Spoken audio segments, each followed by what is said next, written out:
Welcome to our special SOS Everybody Needs a Bit of Scienza installment. This is a shout out to all the wine geeks out there. We need some feedback on the Professore's new book, the English version of Jumbo Shrimp Guide to the Origins, Evolution, and Future of the Grapevine. The Italian Wine Podcast is part of the Mama Jumbo Shrimp brand, and Mama Jumbo Shrimp is all about breaking down difficult concepts into small, bite-sized pieces. The issue here is that the new book is, well, a bit difficult to chew at this point, so we want to invite wine lovers out there to give us their input and advice to make the final product more reader-friendly. So have at it, wine lovers. Don't be shy. Send your comments to info@italianwinepodcast.com. Now on to the show. Welcome to another episode of SOS Special Edition. Everybody Needs a Bit of Scienza. This is actually not with Professore Scienza.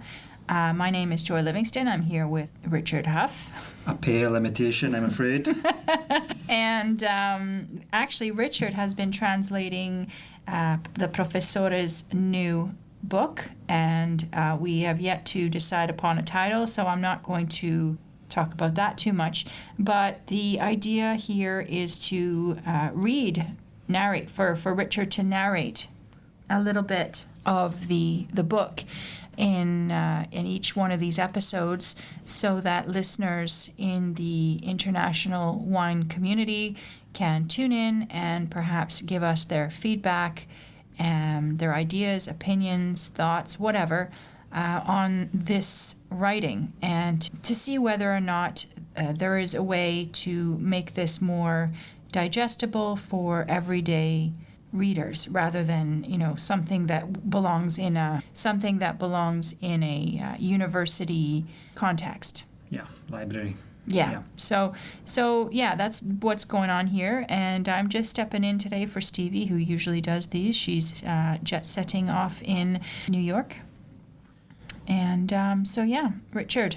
Okay. Here we are again. Yes, thank you. I'll just give you a quick synopsis, if you like, of the chapter that we're about to read. So it's chapter 6, and it's basically exploring the classification and identification of vine species, and it explains that historically species were identified and classified according to their physical characteristics. So botanists, for example, would study leaf shape, cluster patterns, even the size and the form of the seeds. Whereas nowadays, modern biology and genetics means that we have a deeper understanding about the nature of the species and how they evolved, and in fact continue to evolve to this day. So this is just, again, some scientific background, some historical background that Scienza gives, that really, I think, can help us to understand some of the issues that are facing wine production today, issues around climate change and genetic engineering and that kind of thing. Well, let's get to the book then. That sounds interesting. Okay, good. So it's chapter 6, How are vine species identified and classified? The genus Vitis was historically classified into two subgenera, Euvitis and Muscadinia. Amongst the Euvitis subgenera, 3 groups of species can currently be distinguished. The first, the American boreal, which includes about 28 species and which offered resistance to disease and phylloxera, and was used for the creation of rootstocks and resistant hybrids. The second is the Eastern Asiatic group of about 40 species, and the third is the Eurasian group, which includes only Vitis vinifera. So, what criteria determine the assignment of an individual grapevine to a particular species?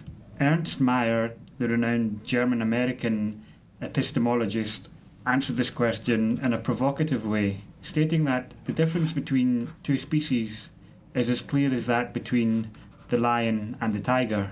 For Linnaeus, the species didn't play as important a role as the genus. Although he was a creationist, Linnaeus stated in the later editions of his works that only the genera were created initially, and that species were the product of the crossing of different genera.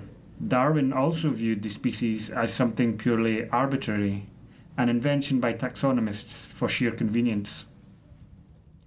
The transition from a morphological concept of species which focused on the physical form and external structure, to a biological one, emphasised by British naturalist Alfred Wallace, is based on the fact that a species is a population, occupying a specific niche in nature and reproductively isolated from other species. A new systemic of genus vitis was therefore necessary, which was based on the biological properties rather than the physical characteristics used in the past for classification. The terminology had to be adapted by introducing the terms ecospecies and ecotype to define the degree of interaction of an individual with a particular habitat, and of coenospecies for those species capable of exchanging genes amongst themselves, an aspect that characterises sympatric populations, that is, two related species or populations that exist in the same geographic area and so frequently encounter one another. Through breeding, it is thus possible to transform species into populations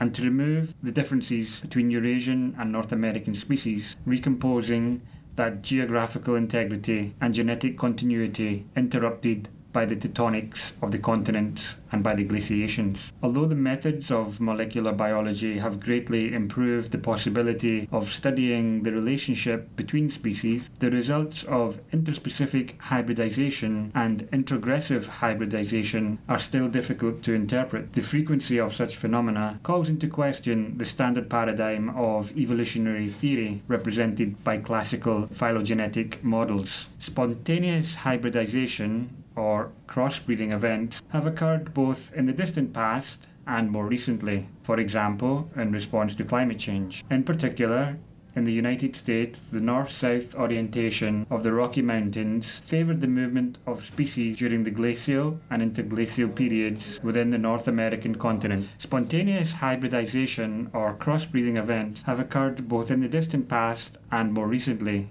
for example, in response to climate change. In particular, in the United States, the north-south orientation of the Rocky Mountains favoured the movement of species during the glacial and interglacial periods within the North American continent. The high variability of the physical characteristics of American species of grape has led to the proliferation of 140 names to describe 65 species currently recognised. These numerous synonyms seem to be one of the reasons why the evolutionary relationships within the genus vitis have never been clearly defined to date. Most of the American species are distributed in the eastern and southern states, whose geographic boundaries partially overlap. Despite the geographical and phenological barriers that have prevented hybridization between American species in some cases, research in this field, dating back to the early years of the 20th century, has highlighted the widespread formation of natural hybrids. For example, in Texas, due to its particular climatic conditions, vines belonging to the Vitis riparia species have been involved in various hybridization processes, resulting in the creation of new variants. On the other hand, there is also a risk that the genetic resources of some species will diminish, certain species increasingly restricted to limited territories and seriously threatened by the spread of invasive species. That was really awesome. I really enjoyed that. It was quite interesting. He has so much knowledge on so many different topics in this area. Yeah, it's kind of scary. It's one of the great things about it. It's also one of the big challenges when you're translating his words, because every phrase, every word, every expression really comes with often not hidden meaning, but deeper significance or deeper meaning that sometimes, to be honest, passes me by. So yeah, it's really rich and really the depth of it is pretty incredible. Sometimes I find that the chapter can end rather abruptly, and I'm not quite sure whether perhaps we need to perhaps provide some kind of summary or some kind of signpost a bit better, what the key arguments or what is the significance of this information to the overall argument. But that was chapter 6. Cool. Well, there you have it.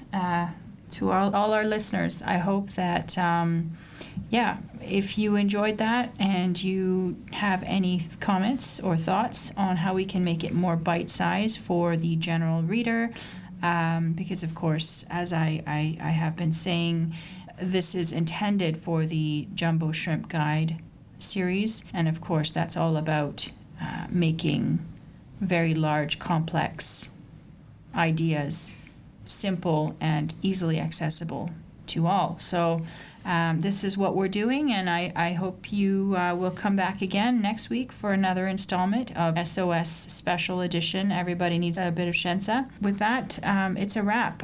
Remember to like and subscribe to the Italian Wine Podcast, and we are also on YouTube with tons of great wine content. You can find us at Mama Jumbo Shrimp.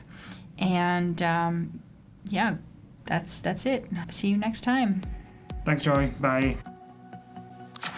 Listen to the Italian Wine Podcast wherever you get your podcasts. We're on SoundCloud, Apple Podcasts, Spotify, Himalaya FM, and more. Don't forget to subscribe and rate the show. If you enjoy listening, please consider donating through ItalianWinePodcast.com. Any amount helps cover equipment, production, and publication costs. Until next time, chin chin.